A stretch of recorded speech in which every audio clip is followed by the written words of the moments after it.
regras que a gente tem no mundo físico, de assim, olha, o servidor precisa ter no máximo X% de uso, ou já cria com um recurso desse tamanho para eu não precisar pedir de novo. No mundo virtual isso não se adapta. Você cria o que você precisa naquele momento. Se você precisar crescer, você vai crescendo. Okay? Então a ideia aqui é você usar o recurso da melhor forma possível. Uma vez que você faça isso, você não tem desperdício. Se você não tem desperdício, acaba reduzindo o custo. Okay? Um outro item muito importante é a questão da disponibilidade da informação. A gente sabe que dentro de ambiente de TI existem basicamente dois tipos de indisponibilidade. Né? A planejada, que é aquela quando eu quero fazer alguma coisa, eu paro. E a não planejada, que é quando as coisas ruins acontecem. E o Backlog Switch está todo protegido. Ele tem N pontos, ou seja, na verdade a gente chama de single point of failure. Ele tem N componentes para cobrir essa questão da disponibilidade. Então, desde o básico, que é cair uma máquina, a outra sobe. Eventualmente, um storage parou, eu posso passar, usar um outro, através do mecanismo de replicação. Foi anunciado hoje de manhã até a questão de proteção de aplicativos, ou seja, se o aplicativo parar, a switch detecta, chaveia para outro.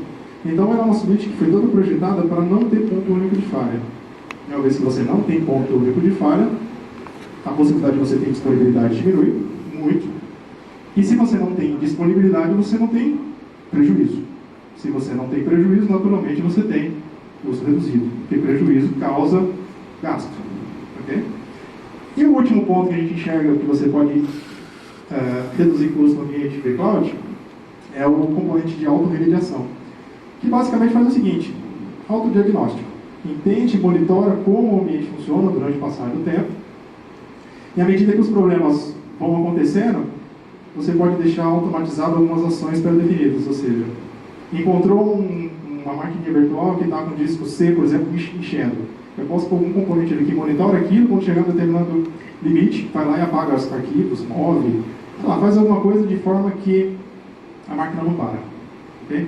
Então, esse é um componente de autorremediação que está ligado diretamente com a questão da disponibilidade. Se eu tenho um ambiente que se autorremedia, naturalmente eu evito paradas. Se eu evito paradas, eu não tenho prejuízo. Se eu não tenho prejuízo, meu custo tende a reduzir. Okay? E o último item que a gente vai falar é sobre a questão de agilidade e flexibilidade. O primeiro deles é monitoramento. E aqui o monitoramento é tratado de uma forma diferente, onde, dentro do Backlog Switch, ao invés de eu ficar correndo atrás dos problemas, sendo reativo a eles, eu passo a trabalhar de forma proativa, monitorando tanto a infraestrutura quanto aplicações. Então, onde que os problemas aconteçam, eu me previno a eles e evito que eles aconteçam. Isso me permite ter uma agilidade muito maior, porque se eu já sei que o problema vai acontecer, ou pode acontecer uma coisa, eu tenho uma agilidade. Eu me movimento, uma vez que eu me movimento, eu ponho aquilo para funcionar, não paro o ambiente, ou seja, eu consigo me antecipar as coisas. Okay? Uma outra coisa que a gente faz com o monitoramento é você monitorar o padrão de comportamento de uso de recursos.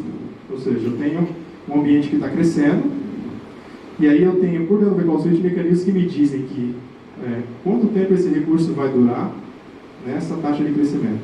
Então eu consigo ver, por exemplo, eu tenho um recurso X aqui, que se ele continuar nessa taxa de crescimento, ele vai pelo menos aí mais uns 6 meses. Então isso permite você ser ágil. Okay? Antes de o problema acontecer, ou antes do recurso acabar, você se prepara para que ele não cause problemas. Okay? Outro item é a questão da elasticidade rápida, que o ambiente Backlog Switch está todo preparado para crescer sob demanda. E aqui eu posso crescer de várias formas. Na verdade, quando a gente fala crescer, está faltando recurso, preciso crescer. Essa estrutura está preparada para crescer tanto para o lado, ou seja, botar mais componentes à medida que eu for precisando de recurso, assim como crescer para cima também, se eu precisar de componentes maiores. Exemplo, um servidor que tem 32 GB, eu ponho 64, 128, por aí vai. Ou eu tenho um servidor de 32, põe mais um 32, etc. Ou seja, a infraestrutura está preparada para crescer tanto para o lado quanto para cima. Um outro item muito importante é o gerenciamento de conformidade. Muitas empresas têm que atender padrões internos, segurança, melhores práticas, algumas que trabalham com cartão de crédito PCI, outras que têm ações na Bolsa de Nova York, SOX. E aí o que acontece? Como é que é feito isso hoje? Uma série de ferramentas, um monte de gente olhando, um monte de documentação, etc. Imagina que eu consiga jogar isso para dentro do software e deixar isso tudo automatizado. Ou seja, deixo esses padrões todos pré-definidos e uma vez que eu vou botando carga lá dentro, o próprio ambiente já vai olhando se aquela carga está conforme ou não conforme. Eu tenho. Sou ágil. Okay? E por último, o que a gente falou da questão de controle total por software. Se tudo é controlado por software, fica muito mais fácil interagir com outras coisas. Então, um dos exemplos que a gente dá aqui é o seguinte: se a suíte ela não faz alguma coisa nativamente, eu tenho integração com terceiros. Vocês viram de manhã após o Flávio os N parceiros que existem, os N terceiros que existem, que trabalham com o ecossistema da VMware. E esse controle total por software, ele me dá uma perspectiva basicamente assim: esse ambiente é virtualmente ilimitado. O que quer dizer? Se ele não faz nativamente, eu tenho como construir isso. Ele tem mecanismos que me permitem fazer isso. Ok? Bem, então essa é a forma como a gente enxerga e como que a gente tem benefícios nesse ambiente de Cloud Suite. Vou deixar para vocês aqui algumas melhores práticas que a gente tem trabalhado em projetos de Cloud Suite. Uma das coisas que a gente tem falado bastante é usar a experiência de quem já trabalhou com isso. A OST tem trabalhado em muitos projetos de Cloud Suite, tem trabalhado em conjunto com o governo, tanto na questão do desenho quanto de planejamento e implementação.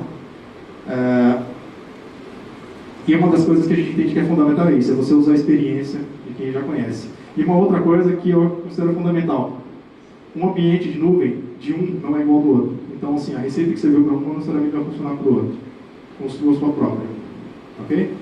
Bem, pessoal, obrigado pelo tempo de vocês.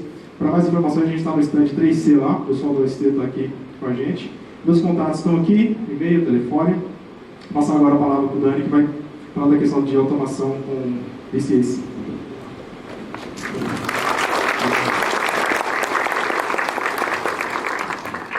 Alô? Funcionador? Boa.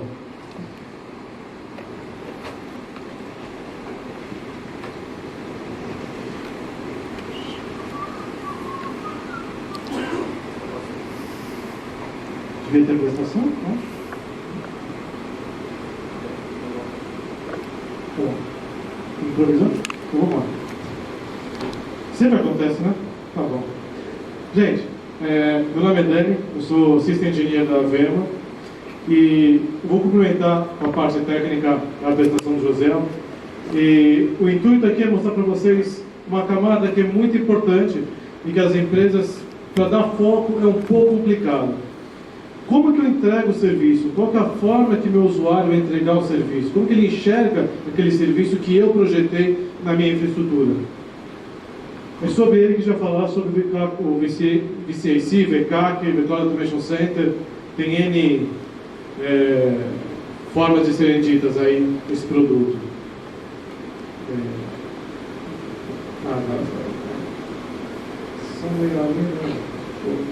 Bom, o que vamos comentar nesse bate-papo rápido?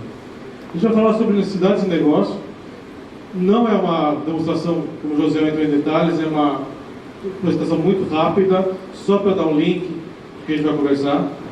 A ideia é entender um pouquinho o que é o VCAC, qual que é a solução da VMware para poder chegar na camada do usuário final, e a gente vai explorar um pouquinho o VCAC.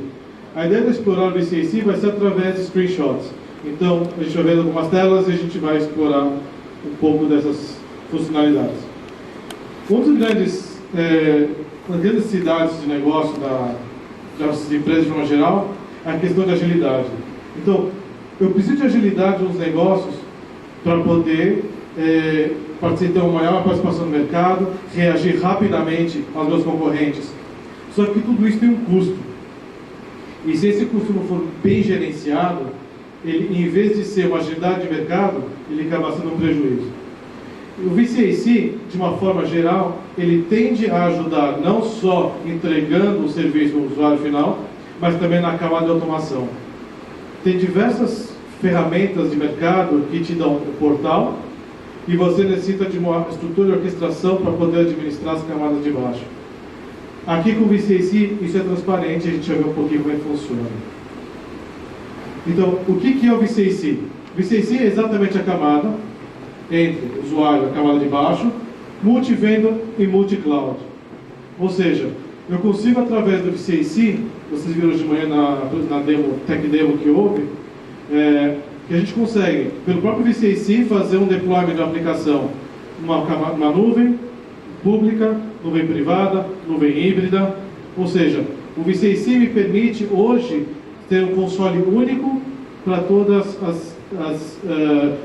os serviços que o usuário pode fazer deployment.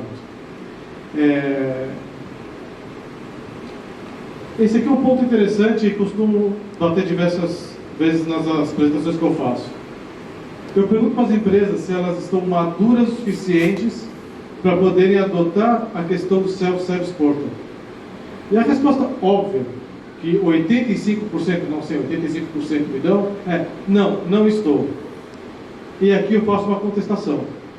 Porque colocar o portal Self-Service numa empresa não necessariamente é mudar radicalmente o conceito da empresa, mas sim adequar processos.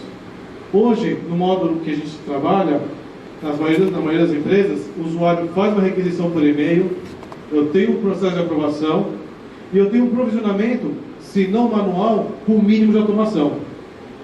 Ora, eu tenho um processo escrito.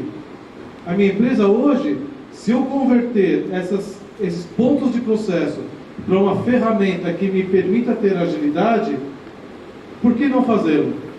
Então a contestação aqui é: a grande maioria das empresas está preparada para ter um portal self-service? Cabe análise de processo. Uma resposta nua e crua como não é resposta. Ou não teve análise de acordo para poder entender o conceito da ferramenta e poder aplicar no seu dia a dia.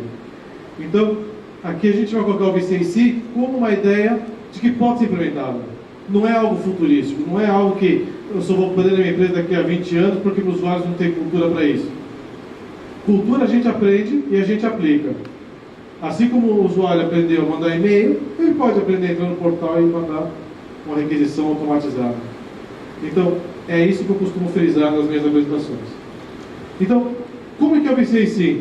Como é que ele trabalha e quais são as telas que ele tem? Esse aqui é o portal do usuário. Através desse portal que o usuário consegue gerenciar os recursos que ele tem.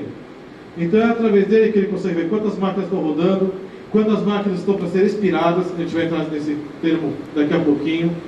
Como que ele faz para pedir novas máquinas, quantas blueprints que a gente chama, ou quantos modelos de serviços estão disponíveis para o usuário fazer a solicitação. É aqui que ele vai entrar o usuário. Vamos supor que ele vai fazer uma requisição. Essa é a tela que ele vai ver. É a tela onde eu posso ver listados todo o meu catálogo de serviços. Nesse momento, eu consigo ter não somente máquinas virtuais, mas também aplicações completas, um stack completo. A gente